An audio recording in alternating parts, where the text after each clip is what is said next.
Hello viewers, welcome to Anamika guide. ఇక్కడ Instagram link అయితే నేను ఛానల్ డిస్క్రిప్షన్లో మెన్షన్ చేశాను. అడిగారు కదా ఇన్స్టాగ్రామ్ లింక్ ఇవ్వమని. మీరు దాని లింక్ని క్లిక్ చేస్తే ఇన్స్టాగ్రామ్ పేజ్కి రీడైరెక్ట్ అవుతుంది. అక్కడ మీరు ఫాలో చేయొచ్చు. ఈ ఇన్స్టాగ్రామ్ పేజ్ నేను ఓన్లీ యూట్యూబ్ సబ్స్క్రైబర్స్ కోసం మాత్రమే అక్కడ నేను క్రియేట్ చేశాను. అది న్యూ ఐడియా అండి. సో మీరు అక్కడ ఫాలో చేయొచ్చు. అలాగే చాప్టర్ స్పెసిఫిక్ గైడ్లైన్స్ అప్లోడ్ చేయమని అడుగుతున్నారు. వన్స్ కన్వెన్షన్స్ కంప్లీట్ అయిన తర్వాత నేను చాప్టర్ స్పెసిఫికేషన్స్ అయితే అప్లోడ్ చేస్తాను. అలాగే వీడియో వీక్లీ ట్వైస్ అప్లోడ్ చేయమంటున్నారు. నాకు అసలు టైం కుదరట్లేదండి. టైం కుదిరితే నేను మ్యాక్సిమం ట్రై చేస్తాను వీక్లీ ట్వైస్ అప్లోడ్ చేయడానికి. వీడియో లేట్ అవుతున్నందుకు సారీ అండి. ఇంకా లేట్ చేయకుండా ఇవాళ టాపిక్లోకి వెళ్ళిపోదాము. ఇవాళ టాపిక్ వచ్చి ఇటియాలజీ మేనిఫెస్టేషన్ కన్వెన్షన్. మనం ICD general coding guidelines open చేస్తే ఇటియాలజీ మేనిఫెస్టేషన్ కింద ఇంత పెద్ద పారాగ్రాఫ్ ఉంటుంది. అదంతా చదవడానికి టైం పడుతుంది కదా. సో అదంతా లేకుండా సింపుల్గా నేను ఇక్కడ ఫస్ట్ టూ స్లైడ్స్లో మీకు అర్థమయ్యేలాగా చెప్పడానికి అయితే ట్రై చేస్తాను, వినండి. అక్కడ ఉన్నది ఏంటంటే 3 నోట్స్ ఉంటాయి మనకి ఇటియాలజీ మేనిఫెస్టేషన్ కన్వెన్షన్ కింద.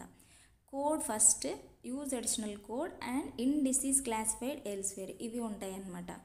కోడ్ ఫస్ట్ వీటికి నేను ఇక్కడ ఎగ్జాంపుల్ ఇచ్చాను. N18.6 అనే కోడ్ని ట్యాబ్లర్ లిస్ట్లో మీరు వేశారనంటే ఈ కోడ్ ఫస్ట్ నోట్ అనేది మనం అక్కడ చూడొచ్చు ట్యాబ్లర్ లిస్ట్లో. అలాగే E1122ని ట్యాబ్లర్ లిస్ట్లో వేస్తే యూజ్ అడిషనల్ కోడ్ అనే నోట్ని చూడొచ్చు. F02 వేస్తే ఇన్ డిసీజ్ క్లాసిఫైడ్ ఎల్స్వేర్ చూడొచ్చు. మీరు ఒకసారి చూడండి ట్యాబ్లర్ లిస్ట్ ఓపెన్ చేసి, లేదంటే నేను అది స్క్రీన్ రికార్డ్ చేసి మీకు ఇక్కడ ప్రొవైడ్ చేస్తాను. ఇక్కడ ఇటియాలజీ మేనిఫెస్టేషన్ ఇవి కోడింగ్ గైడ్లైన్స్ ఏంటనంటే సీక్వెన్సింగ్ గైడ్లైన్ ఇది డినోట్ చేస్తుంది అనమాట. ఏది ఫస్ట్ కోడ్ చేయాలి, ఏది నెక్స్ట్ కోడ్ చేయాలి. ఇటియాలజీ మేనిఫెస్టేషన్ ఏంటి అని అంటే సీక్వెన్సింగ్ గైడ్లైన్. సో ఇటియాలజీ ఎప్పుడు కూడా పీడిఎక్స్ ప్రైమరీ డిఎక్స్గానే కోడ్ చేస్తాము. ఇటియాలజీని మేనిఫెస్టేషన్ వచ్చేసి సెకండరీ డిఎక్స్గా కోడ్ చేస్తాము. ఇన్ డిసీజ్ క్లాసిఫైడ్ ఎల్స్వేర్ ఇది వచ్చేసి never permitted as P dx. Etiology code ఇక్కడ వీటి డిఫరెన్స్ ఏంటి అని చూస్తే ఇటియాలజీని ఎప్పుడు మనం పీడిఎక్స్గానే కోడ్ చేస్తామని చెప్పాం. Manifestation code some times etiology code miss అవుతుంది. అలాంటి టైంలో మేనిఫెస్టేషన్ కోడ్ని మనం కోడ్ చేయొచ్చు. కానీ ఇన్ డిసీజ్ క్లాసిఫైడ్ ఎల్స్వేర్ని మాత్రం అసలు ఎప్పుడు కూడా ప్రైమరీ డిఎక్స్గా కోడ్ చేయకూడదు.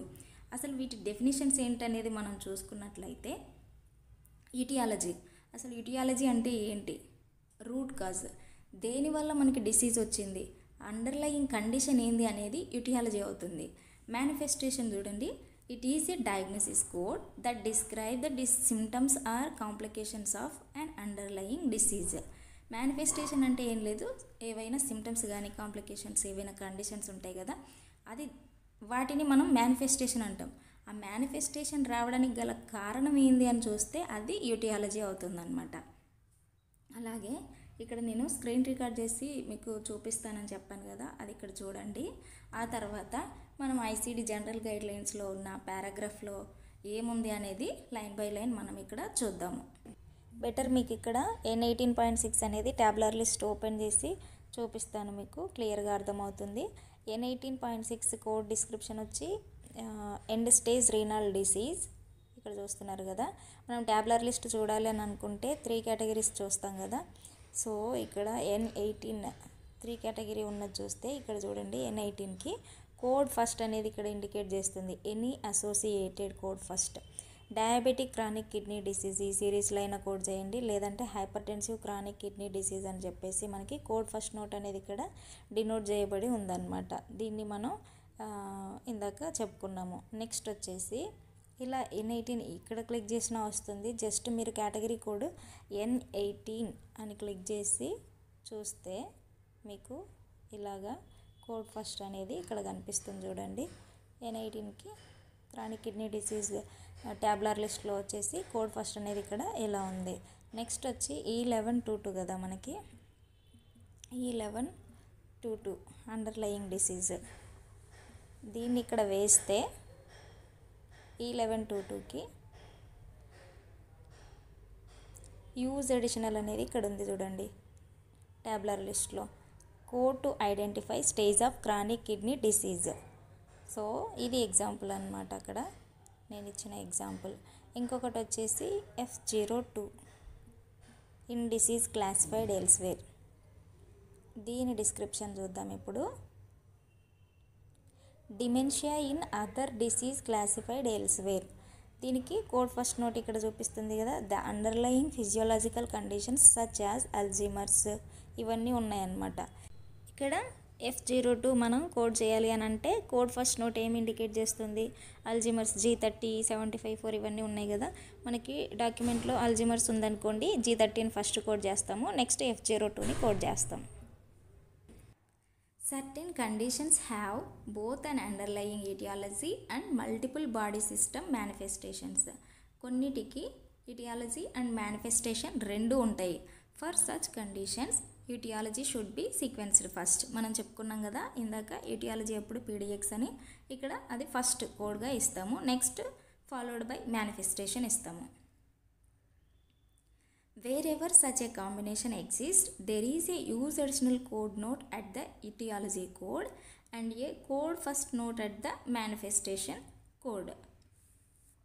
ఈ కాంబినేషన్ ఎక్కడైతే ఉంటుందో వాటికి ఇటియాలజీ కోడ్ దగ్గర వచ్చేసి యూజ్ అడిషనల్ కోడ్ ఇస్తాడు. ఫర్ సపోజ్ ఇటియాలజీ 1122 చూసాం కదా, దానికి యూజ్ అడిషనల్ కోడ్ వచ్చేసి N18.6 కానీ అవి ఉంటాయి కదా, అవి కోడ్ చేయాల్సి ఉంటుంది. అలాగే మేనిఫెస్టేషన్ కోడ్ దగ్గర కోడ్ ఫస్ట్ అనేది ఇండికేట్ అయి ఉంటుంది. దానివల్ల మనం సీక్వెన్సింగ్ రూల్ అనేది మిస్ అవ్వకుండా కోడింగ్ని కరెక్ట్ సీక్వెన్స్లో కోడ్ చేస్తాము. ఎగ్జాంపుల్ ఇక్కడ చూడండి, 1122, దీనికి 1122 అనేది ఇటియాలజీ కోడ్, దీనికి వచ్చేసి యూజ్ అడిషనల్ నోట్ అనేది ఇక్కడ ఉంది. సో N18.6 ఇప్పుడు 1122 కోడ్ చేసి మనం అలాగా వదిలేయడానికి వెళ్ళేది. 1122 డిస్క్రిప్షన్ ఏంది? Type 2 diabetes mellitus with diabetic chronic kidney disease. So రెండు ఇక్కడ మనకు రావాలి కదా. 1122 ఇచ్చిన తర్వాత use additional N18.6. N18.6 description ఏంది? Chronic kidney disease. ఇక్కడ ఎండ్ స్టేజ్ రీనల్ డిసీజ్ అని ఉంటుంది. మనం N18.6 డిస్క్రిప్షన్ చూస్తే ఈ రెండింటిని మనం కోడ్ చేయాల్సి ఉంటుంది. నెక్స్ట్ వచ్చి మేనిఫెస్టేషన్ నోట్. ఈ మేనిఫెస్టేషన్ నోట్కి ఎగ్జాంపుల్ N18.6 తీసుకుంటే కోడ్ ఫస్ట్ అనేది మనకి ఇక్కడ కనిపిస్తుంది. N18 ఇక్కడ రౌండ్ చేశాను నేను, అక్కడ చూడండి కోడ్ ఫస్ట్ అనేది డినోట్ అయ్యి ఉంది. So code first any associated diabetic chronic kidney disease, hypertensive chronic kidney disease అని వీళ్ళు ఇక్కడ మనకి ఎగ్జాంపుల్ ఇచ్చారు. ఫర్ సపోజ్ ఈ కిడ్నీ డిసీజ్ అనేది హైపర్ టెన్షన్ వల్ల వచ్చిందనుకోండి, అప్పుడు మనం I12 సిరీస్ని కోడ్ చేయాల్సి ఉంటుంది PDXగా. ఇక్కడ 1122 PDX కోడ్ చేసాము, హైపర్ టెన్షన్ వల్ల వస్తే I12 కోడ్ చేస్తాము, అంతే. నెక్స్ట్ వచ్చి in disease classified elsewhere. In most cases, the manifestation codes will have in the code title in disease classified elsewhere. Maximum ఈ మేనిఫెస్టేషన్ కోడ్స్ టైటిల్లోనే ఇన్ డిసీజ్ క్లాసిఫైడ్ ఎల్స్వేర్ అనేది ఉంటుంది. Codes with this title are a component of the etiology manifestation convention. The code title indicates that it is a manifestation code. ఈ code టైటిల్లో ఇది ఉంటుందని అంటున్నాం కదా, అది ఏమి ఇండికేట్ చేస్తుందని అంటే ఆ కోడ్ వచ్చేసి మేనిఫెస్టేషన్ కోడ్. సో నువ్వు PDXగా కోడ్ చేయొద్దు, అది సెకండరీ DX, అండర్లయింగ్ కండిషన్ అనేది వెతుకు అని చెప్పి అది మనకి ఇండికేట్ చేస్తుంది. నెక్స్ట్ వచ్చి in disease classified elsewhere codes are never permitted to be used as first listed or principal diagnosis codes. మనం ఇందాక చెప్పుకున్నాము, వీటిని మనం PDXగా కోడ్ చేయలేము. నెక్స్ట్ వచ్చి they must be used in conjunction with an underlying condition code. They must be listed following the underlying condition. వాటిని ఎప్పుడు అండర్లయింగ్ కండిషన్తోనే కోడ్ చేయాల్సి ఉంటుంది. ఇక్కడ మనం ఎగ్జాంపుల్ తీసుకుంటే F02 చెప్పా కదా, ట్యాబ్లర్ లిస్ట్లో F02 వేస్తే ఇవి వస్తుందని చెప్పేసి. F02ని మీరు ట్యాబ్లర్ ఇండెక్స్ ఓపెన్ చేసి చూడండి. Code first the underlying physiological conditions such as Alzheimer's ఇవి ఉంటాయి అన్నమాట. G30 సీక్వెన్స్ వచ్చేసి G30 ఫస్ట్ ఇస్తాము, నెక్స్ట్ వచ్చి F0280 ఇస్తాము, ఎందుకంటే దీనికి కోడ్ టైటిల్లోనే ఉంది ఇన్ డిసీజ్ క్లాసిఫైడ్ ఎల్స్వేర్ అని. సో F02ని మనం సెకండరీ DXగా కోడ్ చేసాము ఇక్కడ. There are manifestation codes that do not have in disease classified elsewhere in the title. కొన్ని మేనిఫెస్టేషన్స్కి ఆ టైటిల్లో ఈ ఇన్ డిసీజ్ క్లాసిఫైడ్ ఎల్స్వేర్ అనేది ఉండదు. For such codes there is a use additional code note at the etiology code. అలాంటి వాటికి use additional code note అనేది etiology దగ్గర ఉంటుంది అని చెప్తున్నాడు. అలాగే code first note at the manifestation code and the rules for sequencing apply. చెప్పా కదా, ఇదంతా కలిపి సీక్వెన్సింగ్ గైడ్లైన్ని సూచిస్తుందన్నమాట. ఐసిడీస్ని మనం ప్రాపర్ సీక్వెన్స్లో కోడ్ చేయడానికి ఈ ఇటియాలజీ అండ్ మేనిఫెస్టేషన్ అనేది మనకి యూజ్ అవుతుంది. These conditions also have specific alphabetic index entry structure. వీటికి స్పెసిఫిక్ స్ట్రక్చర్ కూడా ఉంది ఆల్ఫాబెటిక్ ఇండెక్స్లో. అదేంటంటే బ్రాకెట్స్. మనం ప్రీవియస్ క్లాసెస్లో కూడా చెప్పుకున్నాము. పంక్చువేషన్స్ చెప్పుకునేటప్పుడు బ్రాకెట్స్లో వచ్చింది అనేది మేనిఫెస్టేషన్ అని అంటాము. వాటిని ఎప్పుడు సెకండరీ డిఎక్స్గానే కోడ్ చేస్తాము.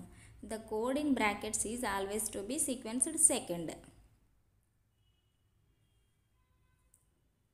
Sequence example etiology in brackets manifestation. ఇక్కడ ఇటియాలజీ వచ్చి రూట్ ఆఫ్ కాజ్ ఏంది అనేది కోడ్ చేస్తాం. మేనిఫెస్టేషన్ వచ్చేసి ఇలా బ్రాకెట్స్లో ఉంటుంది అని చెప్పి ఇక్కడ ఎగ్జాంపుల్ ఇచ్చాను అంతే. Dementia in Parkinson's disease. F02 చూస్తే dementia in other disease classified elsewhere. ఈ F02ని ట్యాబ్యులర్ ఇండెక్స్లో చూసినప్పుడు code first the underline physiological conditions such as అని చెప్పి ఇక్కడ ఉంటుందన్నమాట. Parkinson's disease G20. సో మీరు సీక్వెన్స్ చూసినట్లయితే G20 పీడిఎక్స్గా ఇచ్చాము. F0280 అనేది సెకండరీ డిఎక్స్గా ఇచ్చామన్నమాట. Dementia in Parkinson's disease. F02 ఎప్పుడు సెకండరీ డిఎక్స్ అవుతుంది.